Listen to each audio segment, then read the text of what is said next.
a reliable source estimated to me with BP that the Gulf of Mexico oil gusher hit a wellhead pressure between, you ready? I mean, this is astronomical. They hit a wellhead pressure of somewhere between 20,000 and 70,000 pounds per square inch. This is beyond human technology to contain it. There are many safety devices on that well. It blew every single one of them. Is that why the government's now saying they may use a nuke on it? Well, we'll get to the nuke in a little bit, but I need to give some of the other details first, and then I'm going to tell you exactly what this man said to me is the only thing that can be done about it. Now, these safety devices, there's one of them down there called a fail-safe valve. Anybody in the oil business will recognize this immediately. The fail-safe valve is the one that's supposed to hold if everything else holds and all of the other safety devices blow. This one is supposed to hold. This is what I'm about to give right now. Has never been told anywhere, and you'll never hear it unless you happen to go to the BP informant that I had, and they said to me, they said, Chaplain, there was a conversation between the worker and the foreman on the rig not long before the blast took place, and the worker said to the foreman, the fail-safe valve is warped. There is a defective in it. We've got to replace it before we go any further. The foreman on the oil platform said to the worker, we don't have time. Let's continue going. It was just after that the Gulf of Mexico oil well flowed, and it is flowing today approximately 4 million gallons a day, along with the fishers. Now, they have been caught. First they said it was 5,000, then 20,000, then 100,000, then 500,000. You're saying it's millions of gallons from your BP source. That is correct. Well, now, will BP be able to stop the flow of the oil? You ready? Now, this comes well, wait, that makes sense, though, the way they're keeping the media back, boy, and being suspicious. So, so you're saying this is a super mega disaster? This is a super mega disaster of something that the United States of America has never experienced and the world has never experienced. And the pressures on this well was so extreme compared to even what Russia hit years ago in that cold. Well, I've got to say it, you know, I mean, Lindsey Williams, it does seem like America, the whole world seems like it's cursed now. All the bad things that are happening constantly. Well, BP has tried everything. Yeah, you're right. BP has tried everything in their power to stop this well. They've used every scientific method that they can, but the truth of the matter is, this individual said to me, he said, there's only one thing that is going to stop this. And he said it's a nuclear device. But he immediately said, and I said, what do you mean? He said, if we angle drill and put in a nuclear device and blow what is presently there, he said, if we get success, we'll be the heroes of the world. He said, Chaplain, I am scared, and I could hear it in his voice. He said, if we explode that nuclear device and this strata of oil, which nobody has ever drilled into one with this pressure before, he said, if we fail and we rupture that strata further than what it already is, and plumes have been reported as much as 5 and 20 miles away, and I'll read them to you in just a moment or two. He said, if we rupture that strata further with that nuclear device, he said, Chaplain, I don't even want to think about it. Well, more and more evidence does point towards abiotic oil because the old oil wells are filling back up. It is being generated. It is coming from somewhere. And of course, they do find coal that has ferns in it.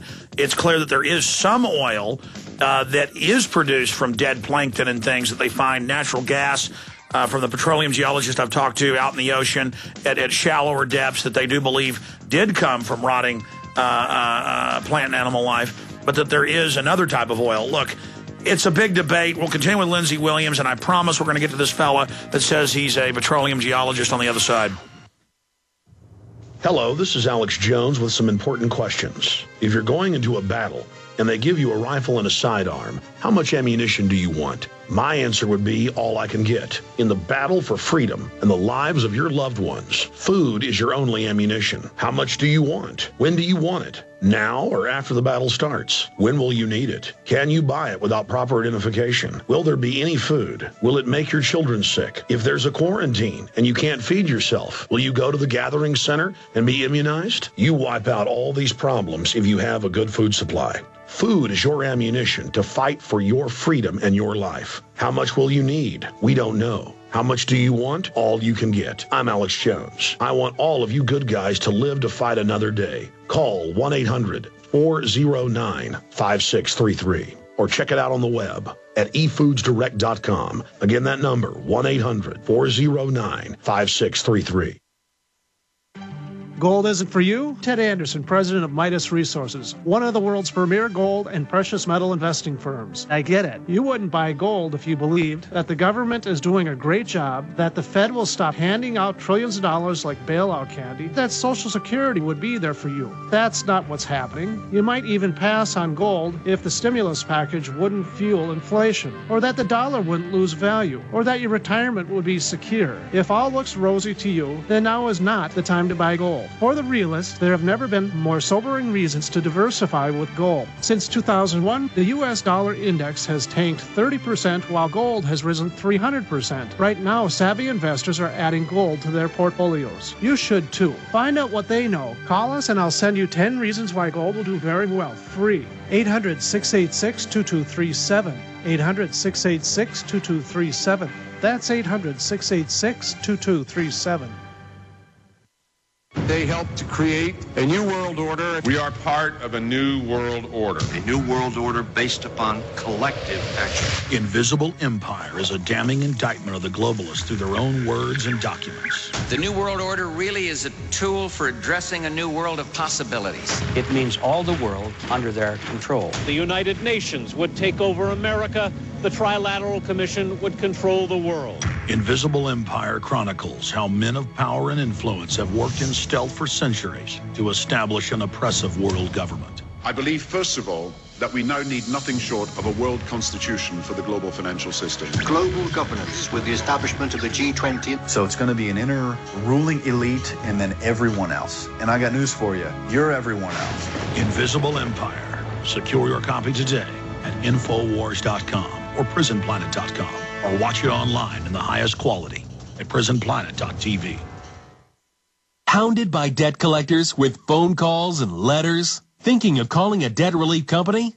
Don't. Greedy lawyers and debt companies charge thousands. Why pay when you can get their solution absolutely free with New York Times best-selling author Herb Kay's #1 debt secret, the how-to on stopping the calls without paying the debt companies. Yes, free for a very limited time. Here's Herb Kay. Don't get ripped off by credit repair companies when I can give you the information you need to do it yourself for free. Herb Kay was right. His free information helped me stop the calls and settle my debt. What have you got to lose? Stop the calls now. Get out of debt and have more money. Get Herb Kay's #1 debt secret absolutely free now. Call 800-822-1291. That's 800-822-1291. 800-822-1291.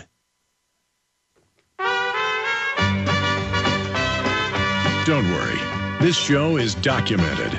Alex Jones on the GCN Radio Network. Well, look, I promised to take your calls in this hour, but I also want to hear from Lindsey Williams because he was telling me during the break, I've never heard him this concerned, saying, listen, Alex, I got a lot more to tell you. We haven't even gotten to the real meat and potatoes yet. Well, I thought that was the meat and potatoes.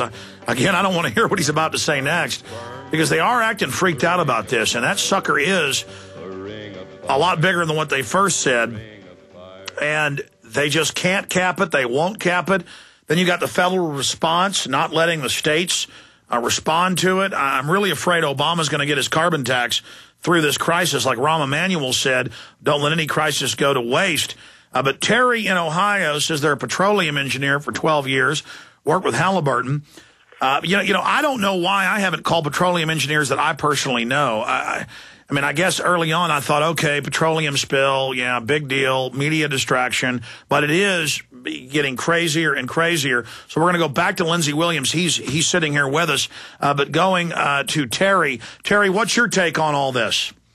Well, Alex, you know, I've been talking about this ever since I heard it happen, and I've told people right from the very beginning. First of all, I even told my wife the only way you're going to be able to stop anything since you got all the wreckage and pipe and everything else down on top on the well site. It'll be scattered all over the place down there because it floated to the bottom. But you had things that was connected to it also that's going to kind of like bring it down and move some pieces depending on how it fell down on the bottom.